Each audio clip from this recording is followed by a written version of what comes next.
छत्तीसगढ़ के उत्तर बस्तर कांकेर जिले में मंगलवार को छोटे बेटिया थाना इलाके के हापा टोला के जंगल में जवानों और नक्सलियों के बीच हुए मुठभेड़ में जवानों को अब तक की सबसे बड़ी सफलता मिली है। इस मुठभेड़ में जवानों ने 29 नक्सलियों को मार गिराया है। वहीं जवानों ने मारे गए सभी नक्सलियों का शव बरामद कर मौके से भारी मात्रा में हथियार भी बरामद किया। बस्तर आईजीपी सुंदर राज ने कांकेर एसपी कार्यालय में प्रेस कॉन्फ्रेंस कर पूरे मामले की जानकारी देते हुए बताया कि इस मुठभेड़ में हमारे 3 सुरक्षा बल के जवान भी घायल हुए थे, जिन्हें रायपुर के निजी अस्पताल में भर्ती कराया गया, जहां तीनों की हालत खतरे से बाहर है।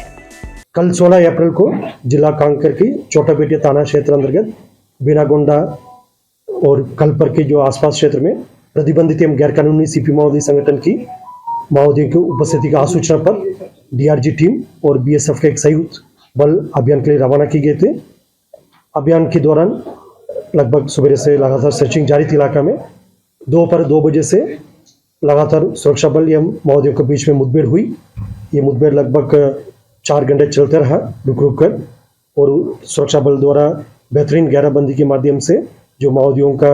जहाँ जहाँ पर उनकी जो ठिकाना है और जहाँ जहाँ पर उनकी एस्केप रूट है, उन सबको जो कॉर्डन करके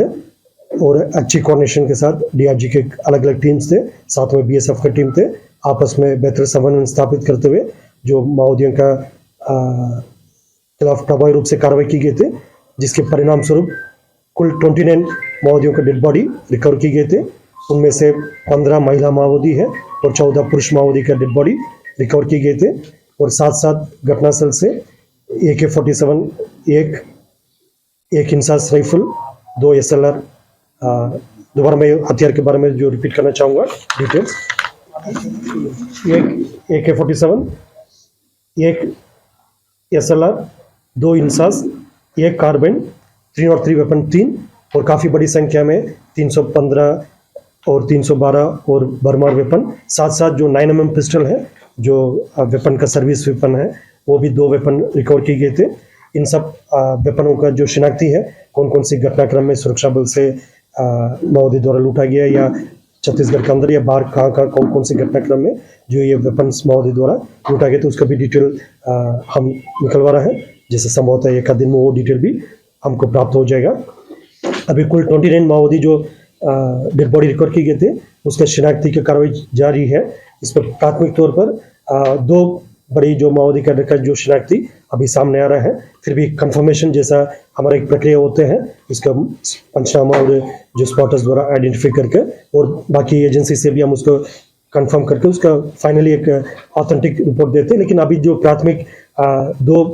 आइडेंटिफिकेशन हुआ है, उसमें एक शंकर है जो डीवीसी कैडर का, और दूसरा जो ललिता, वो भी डीवीसी रैंक का। जो ललिता जो रामदेव जो DKSFC मेंबर, उनका वाइफ बताया जा रहा है। फिर भी जैसा संपूर्ण जो आइडेंटिफिकेशन डिटेल्स प्रत्यक्ष हम जैसा पूरा प्रक्रिया कंप्लीट होने के बाद जारी करेगा। और जैसे वेपन्स का भी जैसे मैंने पहले बताए थे, वो उसके वेपन का सोर्स है, कौन कौन सी घटनाक्रम में जो सुरक्षा बल से माओवादी द्वारा लूटा गया, उसका भी हम प्रत्यक्ष से जारी करेगा। और आप सब लोग को ये भी जानकारी होगा, विगत 3-4 महीने से बस्तर संभाग के अंतर्गत लगभग सभी इलाका में, सभी जिला में काफ़ी प्रभावी रूप से माओवादियों के खिलाफ कार्रवाई की जा रही है, जिसके परिणाम स्वरूप अब तक जैसा 2024 में जनवरी से लेकर आज दिनांक तक टोटल 71 माओवादी कैडर का डेड बॉडी रिकवर की गए थे। और लगभग 30 से अधिक जो ग्रेडेड वेपन्स है, जो AK-47, LMG, INSAS, SLR, 9mm pistol, इस प्रकार का जो 303 इस प्रकार के जो ग्रेडेड वेपन्स 30 से अधिक संख्या में रिकवर की गए थे। और बीजापुर कांकेर में काफ़ी बड़ी अभियान रहा, जो कल वाला जो संभवतः छत्तीसगढ़ की जो एंटी नक्सल ऑपरेशन की जो इतिहास में सबसे जो माओवादी के डेड बॉडी की रिकवरी के दृष्टिकोण से सबसे बड़ी जो रिकवरी कल हुआ है। जैसा और वेपन्स के हिसाब से भी मतलब एक ही मुठभेड़ में इतना सारी जो ग्रेडेड वेपन्स मिलना भी संभवतः ये पहली बार कल की मुठभेड़ के पश्चात जो रिकवर की गए थे। और इसके पीछे जो कारण जैसा हमेशा हम लोग ब्रीफिंग के समय बताते रहते, जो सुरक्षा बल की जो सदस्य द्वारा, भले ये डीआरजी हो या बस्तर फाइटर हो, STF हो या पैरामिलिट्री फोर्सेस, जैसे कांकेर में BSF तैनात है और नारायणपुर में भी BSF का भी तैनाती है, और आईटीबीपी नारायणपुर में दक्षिण बस्तर इलाका में सीआरपीएफ और एसएसबी का भी ट्रूप्स हमारे यहाँ कार्यरत है। इस प्रकार स्थानीय पुलिस बल, स्पेशल फोर्सेस खासतौर पर डीआरजी, बस्तर फाइटर, एसटीएफ और लोकल पुलिस बल का और